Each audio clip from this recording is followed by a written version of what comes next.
So let us have a quick discussion about what are the most important fungi that are medically relevant and what are the diseases that can be caused by them. And let me show you the fungus as well. So to begin with, we have Candida. Candida typically tends to produce bloodstream infections, especially in ICU patients and those who are immunosuppressed. And as I said, it can produce central catheter-associated infections, which is nothing but the CLAPC, and it can produce skin infections, we know.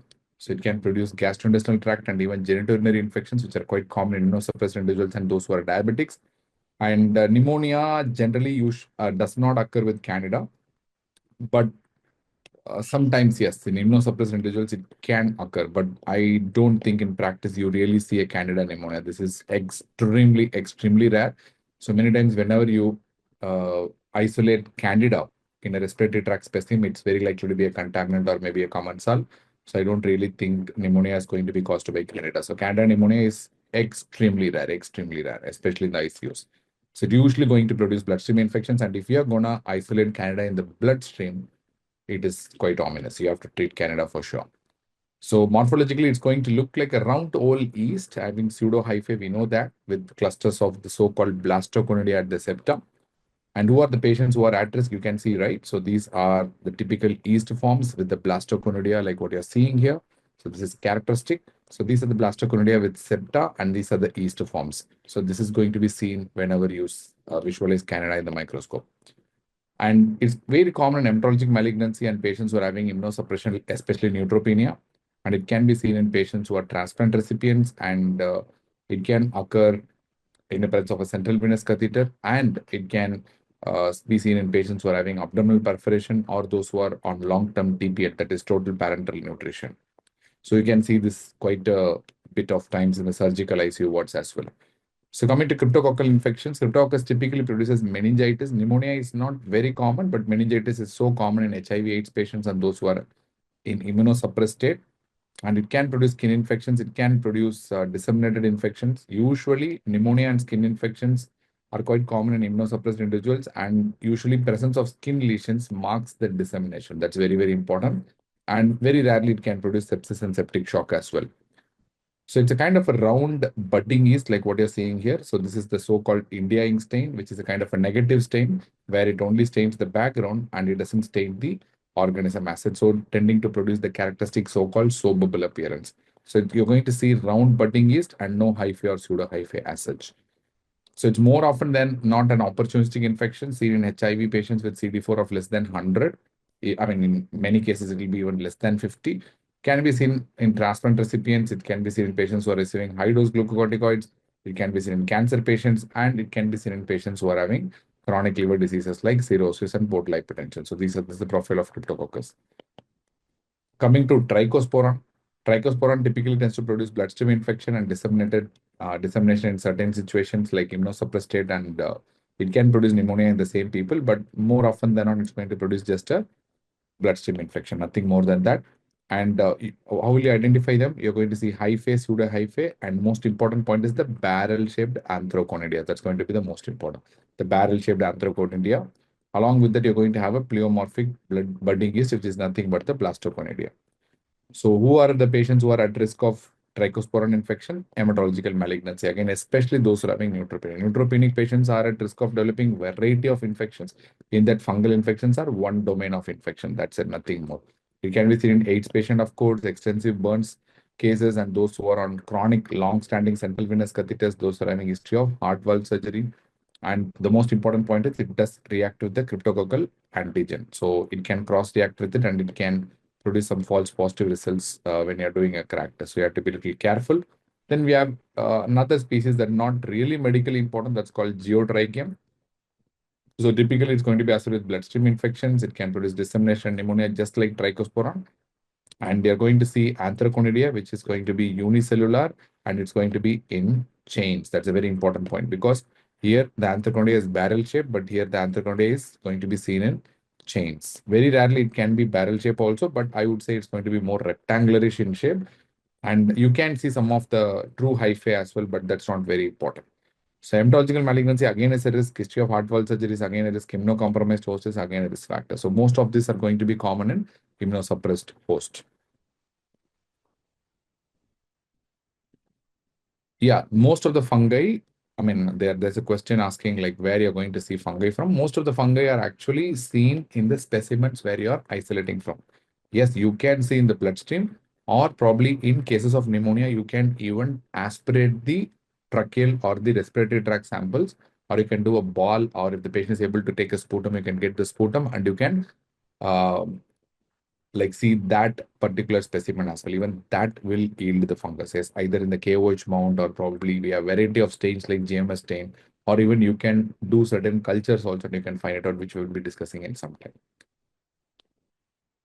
And then we have rare species like Rhodotorula. So this is a kind of a very rare species. We don't really see. Nowadays, we are seeing a surge in this infection. That is because of the transplantation numbers that has gone up significantly in the recent past. Okay. So it can produce bloodstream infection and it can produce central catheter-associated infections as well. So most of the time, Rhodotorula is going to be unicellular blastoconidia and it's going to be globose to elongated in shape and no hyphae or pseudohyphae in particular. So this is how you see it. So it's actually quite easy to identify this fungus in particular because it's going to have that kind of a bug appearance. I mean, globose in the sense it's going to produce that buggish appearance, how you see the bugs. So that's how it's going to look like. So it's kind of quite easy to identify under the microscope. So central lines are a very important risk factor for most fungal infections, especially in immunocompromised individuals, including the rhodotorula, and growth is usually described as orange or red or coral red. This can be asked in exams. And what about Saccharomyces? Saccharomyces is going to be causing bloodstream infection as usual, and it can be associated with probiotic. This is an interesting association, isn't it? So we take probiotics left, right, and center, especially in immunocompromised individuals who are taking a lot of amount of probiotics. Certain studies have shown that it increases the risk of Saccharomyces infection. It's unicellular, globose, and ellipsoid in nature, and it's going to have an elongated blastoconidia, and it's going to have a multipolar budding. So this is going to be the most important. So this is an example of that multipolar budding. So that's very characteristic of Saccharomyces. So I would say this is the most important point. So rarely it causes disease, honestly speaking, except when associated with the prolonged probiotic use in patients who are immunocompromised. And there are cases of Candida auris that being misidentified as Saccharomyces infection. That's also a very important point, clinically speaking. And if not, it can be identified by multitoph. Then you can, in that case, you can consider Candida auris. So generally, multitoph is something that's going to pick up this. In if you're not anything by multidorf, that's a kind of a PCR assay. But if you are able to see some fungi in the microscope, then probably it's better to consider Candida auris and not Saccharomyces. So coming to the Pneumocystis jirovecii, it's one of the very important medically important relevant fungus, to be honest.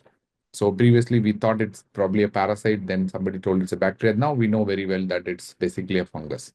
So the only manifestation of Pneumocystis jirovecii is going to be pneumonia, even in disseminated forms. The pneumonia is the most important. That's the one that's going to kill the individual.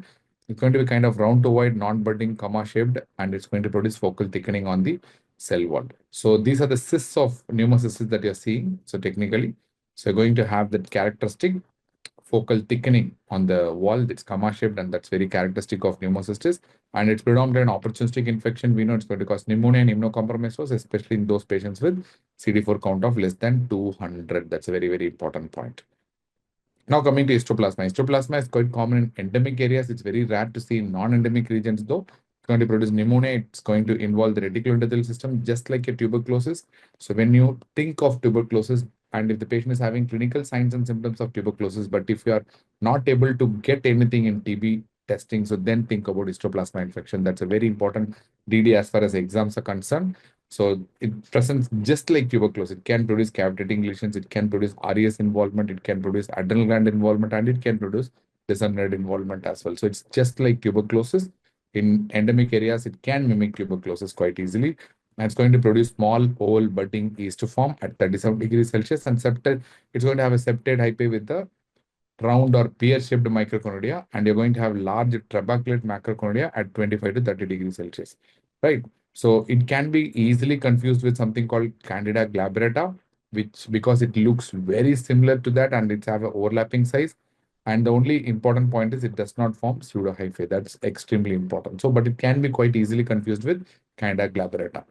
So it's endemic worldwide, but it's quite common in the Western countries only, especially in the western part of the United States, like Mississippi and Ohio River valleys in USA, and some parts of Latin America in the Mexico's and southern parts of America where it is endemic.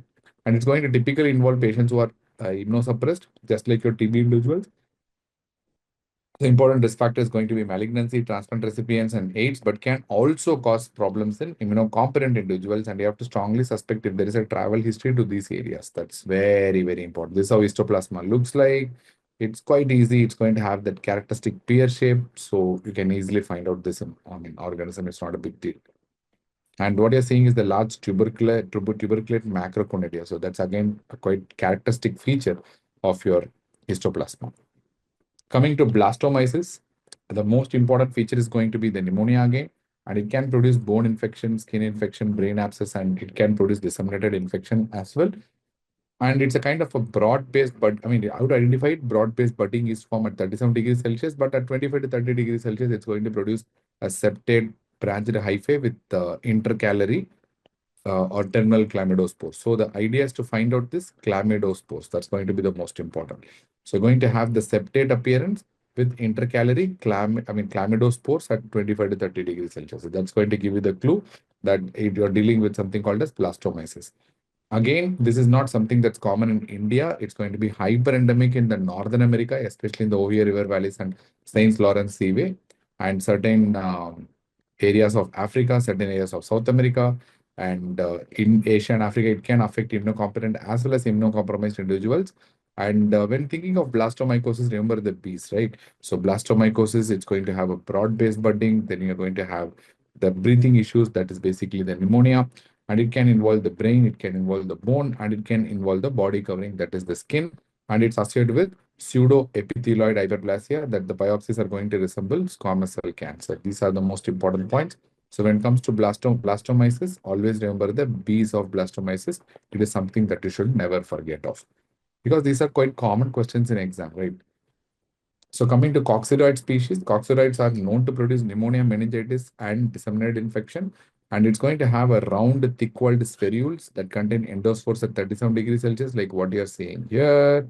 This is typically what you see at 37 degrees Celsius. And it's going to produce that septate branched hyphae with thick-walled arthroconidia at 25 to 30 degrees Celsius. So it's kind of endemic in southwestern United States, northern Mexico, and central South America. In India, it's kind of very, very rare. We generally don't see this infection that often.